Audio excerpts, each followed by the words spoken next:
But we begin with the shooting of 2 National Guard troops in our nation's capital. The president confirmed yesterday that 20-year-old Sarah Beckstrom has died. The other Guard member, Andrew Wolf, is, quote, fighting for his life.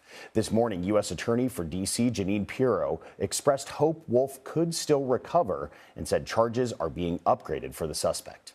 There are certainly many more charges to come, but we are upgrading the initial charges of assault to murder in the first degree. The other guardsman, of course, we still have hope. He's still in critical condition. And take a look at this. CBS News has obtained this new photo of the suspect. It was apparently taken the day he entered the U.S. CBS News Homeland Security correspondent Nicole Skanga joins us from Washington. Nicole, you've been following this. Get us up to speed on the latest developments. What are you learning? Yeah, Tom, officials confirm that the suspect spent roughly 8 years in a CIA-backed zero-unit operation before fleeing Taliban threats in the eastern region of Afghanistan, a region known as Khost. His former badge reveals that the suspect was assigned to what's known as Kandahar Strike Force, or 03 unit. The 03 unit that he was a part of, it's an Afghan intelligence unit and paramilitary force that worked with the CIA, and those units are often labeled by human rights groups as death squads. They see a tremendous amount of violence. The suspect later relocated to Kabul before entering the U.S. in Washington state under Operation Allies Welcome. Now, the FBI has interviewed relatives, including his brother, the suspect's brother in San Diego. All of the family has described themselves as stunned, according to sources that CBS News has been speaking with. The revolver that was used in the attack, according to U.S. officials, was not registered to the suspect and was traced back to a deceased resident in Washington state. U.S. intelligence teams right now, the FBI, are trying to comb through the suspect's digital footprint for signs of any sort of foreign direction or radicalization. But so far, these sort of preliminary looks show no confirmed links to extremist groups or international handlers of any kind. Of course, this investigation is ongoing. We heard from former Afghan Special Operations Commander Lieutenant General Sami Sadat, who told our CBS News colleagues in London that the suspect was known as a disciplined anti-Taliban operator. He had a clean record, but he did note that he struggled with PTSD. And Afghan officials and U.S. officials who have been briefed on the investigation say the suspect was disturbed by some of the violence that he had witnessed throughout his career and the recent death of a friend overseas. Authorities are still examining why he traveled nearly 2,800 miles driving cross-country with only a few rounds, a detail they call really unusual and sort of unexplained so far. Sources say the suspect was initially uncooperative. He's now ventilated at a D.C. area hospital, not very responsive, complicating some of the efforts to interview him, Tom. And officials have also identified some degree of paranoia that he had, a fear of deportation. It's unclear if there were any red flags that would have prevented the suspect from entering into the United States, but U.S. officials tell us that wartime vetting that the suspect would have undergone before working with the CIA was designed more specifically to prevent insider attacks on U.S. troops and not serve as a sort of long-term clearinghouse for immigration.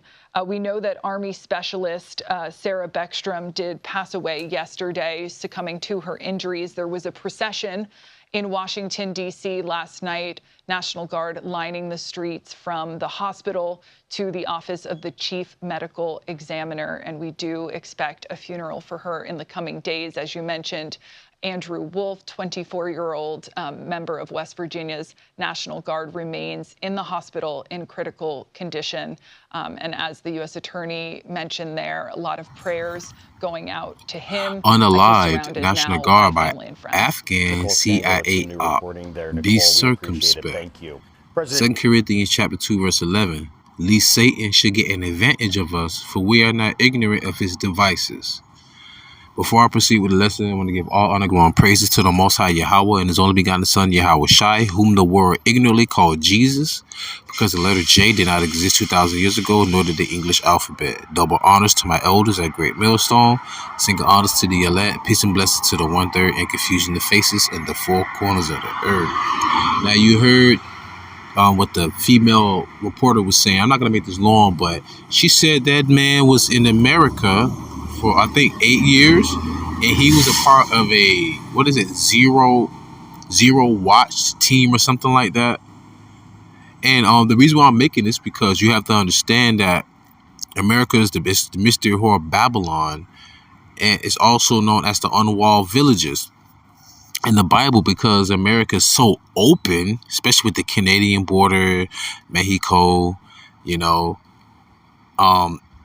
America is starting to look very, very vulnerable. This is a very bad look internationally to where your National Guard, which is really your vanguard here on your domestic soil, two got shot. One was a female. She succumbed to her injury. The other one was a male, and I believe he's still alive. And now they're trying to get him for a murder, of course. Excuse me, unaliving, pardon me. But this goes back to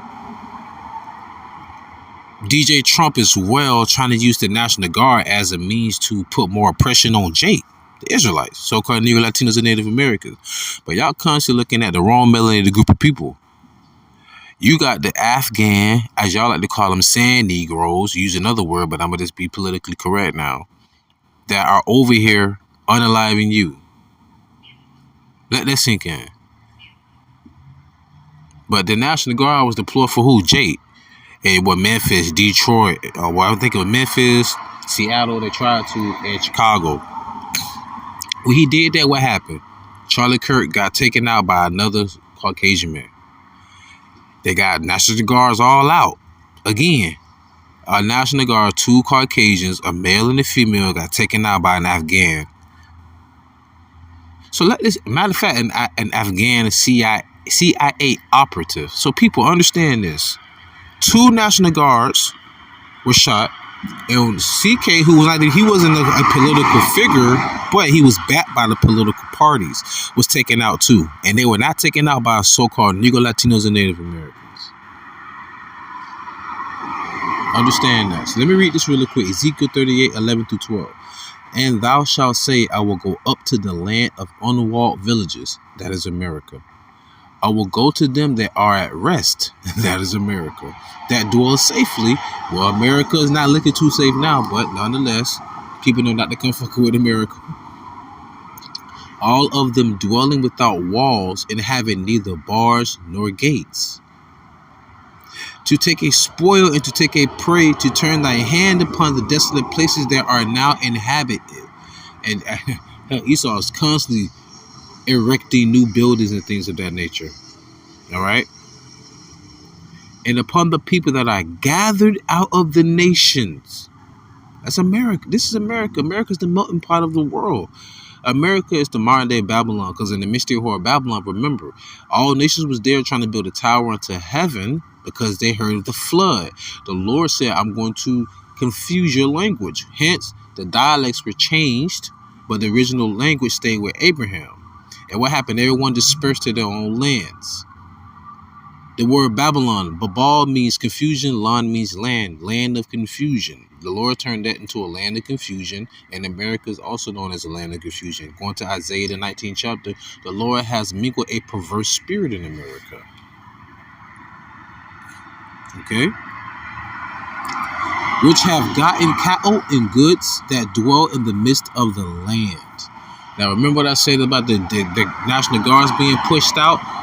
About, black on black crime, this and that. Everybody talking about what Jake doing, but y'all getting shot at by your own people in other heathen groups, other Gentiles. To the point where Trump said, you know what, now we're going to halt all third world country immigration. We're not going to have the protective whatever visas for Haitians now. It's like, you're trying to mitigate the damage, but it's already been done.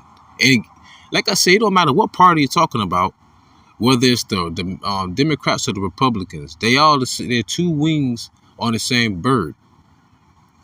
The Democrats have all the heathens, all the immigrants in, right? And a lot of immigrants also hold political positions in the United States government. Remember, matter of fact, there was a Haitian lady who just got busted for like money laundering millions of dollars. So you allow these people to come in here who didn't even build a damn country. We did. And then look at what they're doing. They're undermining you as well. But I'm going to read this and close out. Ephesians 5:14-17.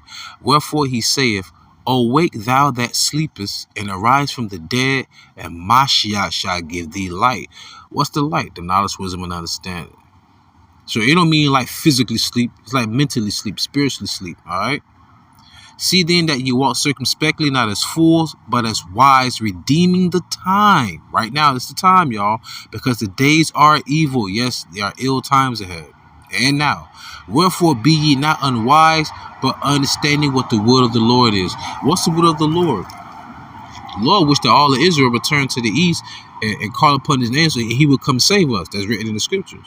But what the Lord wants is for the elect to repent and to bind the rest of those who believe to the marriage, and to endure to the end by doing what? Rehearsing the righteous acts, constantly examining ourselves, making sure that we are in the truth, listening to the elders, taking heed to the news and reading your scriptures. All those things are parts of the ministry. Remember, the word minister means to serve. So you are a servant, meaning you are hired. But what have you been bought with? You've been bought with the blood of the Messiah. Not a chocolate. It's funny I'm saying, like, that's what you've been bought with, not with money. Even the Lord said we were sold for naught, but he shall redeem us without money. Man, y'all ain't listening. With that being said, I truly and honestly, truly pray y'all was edified and fed. Stay in the spirit. Don't fear it. Just endure it. Ask for forgiveness. Pray without ceasing. Stay humble. Remain diligent. Kwame Allah. Shalom.